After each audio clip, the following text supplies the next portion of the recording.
ময়মনসিংহের কালীপুজো এত ভাইরাল আর বেস্ট কেন হয় জানো? তার কারণ হলো প্রতিটা প্যান্ডেল এত সুন্দর করে ডেকোরেশন করা হয়, বিভিন্ন ধরনের লাইটিং, বিভিন্ন ধরনের থিম, তার সাথে সুন্দর সুন্দর মা কালীর মূর্তি দিয়ে প্রতিটা প্যান্ডেল খুবই অসাধারণ ভাবে সাজানো হয়। আর এই অসাধারণ সব আলোকসজ্জা, লাইটিং, প্যান্ডেল, মা কালীর মূর্তি দেখার জন্য মানুষের উপচে পড়া ভিড় থাকে। আর ময়মনসিংহের কালীপূজা দেখতে হলে অবশ্যই আপনাকে হেঁটে হেঁটে দেখতে হবে, তা না হলে আপনি রাস্তার পুরো লাইটিং মিস করে যাবেন। সো হ্যালো সবাইকে, সবাই কেমন আছেন? আমি তো অনেক ভালো আছি। আমার আজকের এই ভিডিওটি ছিল কালীপূজার তৃতীয় দিনের ভিডিও, মানে অক্টোবরের 22 তারিখের ভিডিও ছিল। আমি সাজুকুজু করে বের হয়ে পড়েছি ঠাকুর দেখার জন্য। ঠাকুর দেখতে যাওয়ার আগে রেস্টুরেন্টে খাবার খেয়েছিলাম। খাবার টাবার খেয়ে আমরা চলে যাচ্ছি সবার প্রথমেই দুর্গাবাড়িতে মা কালীর দর্শন করার জন্য। আর রাস্তা দিয়ে যাওয়ার সাথে সাথে একটা ঠাস করে বাজি ফুটে উঠলো। নিশ্চয়ই শুনতে পেয়েছো বাজির আওয়াজটা। এত সুন্দর রাস্তায় লাইটিং করেছে, তাই রাস্তায় দাঁড়িয়ে কয়েকটা ছবি তুলে নিলাম।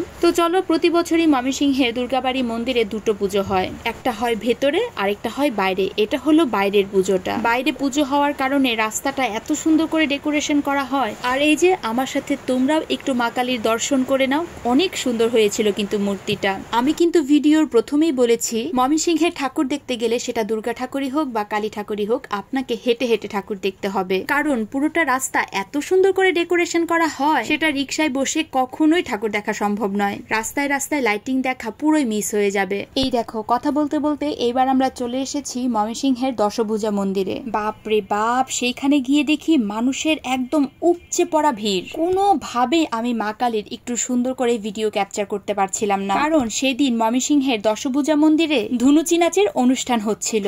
আর এই যে পুরোটা মন্দিরের একটা কর্নারে সুন্দর করে ছোট করে একটা স্টেজ করা হয়েছে, এখানে বিভিন্ন দিদিরা ধুনুচি নাচ দিচ্ছিল। ওই যে একজন দিদি স্টেজে যে এসেছে, তিনি এখন ধুনুচি নাচ দিবে। আর তার সাথে যারটা বেশি ভালো হবে তাকে কিন্তু প্রাইজও দিচ্ছিল। আমি আর সেখানে বেশিক্ষণ দাঁড়াইনি, যেহেতু বাচ্চাদেরকে নিয়ে বের হয়েছিলাম।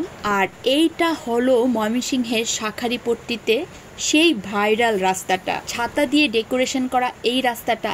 এইবার এইখানে দাঁড়িয়ে যারাই ছবি তুলেছে তাদের ছবি একদম ভাইরাল। এত সুন্দর করে ডেকোরেশন করেছে, যা দেখার মতো ছিল। আর ভেতরে মা কালীর মূর্তিটাও কিন্তু খুবই সুন্দর করে করেছে। এটা হচ্ছে ময়মনসিংহের শাঁখারীপট্টিতে ঢোকার প্যান্ডেলটা। প্যান্ডেলের ভেতরে দেখতে পাচ্ছেন কি পরিমাণে ভিড়, আর ভেতরে প্রচুর জোরে মিউজিক বাজছিল। আর লাইটিংটা তো খুবই অসাধারণ, তবে লাইটিংটা আমার চোখে ভীষণভাবেই লাগছিল। খুবই মজার মজার সব গান বাজছিল, যা কপিরাইটের ভয়ে আমি দিতে পারলাম না। আর এই যে আমার সাথে সাথে তোমরাও ময়মনসিংহের শাঁখারীপট্টির মা কালীকে দর্শন করে নাও, আর তার সাথে দেখে নাও কি সুন্দর করে যে চারিদিকটা ডেকোরেশন করেছে, যা দেখার মতো। আমি তো প্রথমেই বলেছি, কালীপূজার তৃতীয় দিন আমি ময়মনসিংহে মাত্র 3টা ঠাকুর দেখেছিলাম, কারণ আমি রেস্টুরেন্টে যেহেতু খাওয়া দাওয়া করেছিলাম, তার কারণে সেই দিন রাতে বুকে ভীষণ ব্যথা করছিল। এরপর আমরা ময়মনসিংহের স্বদেশী বাজার হয়ে বাসায় চলে গিয়েছি।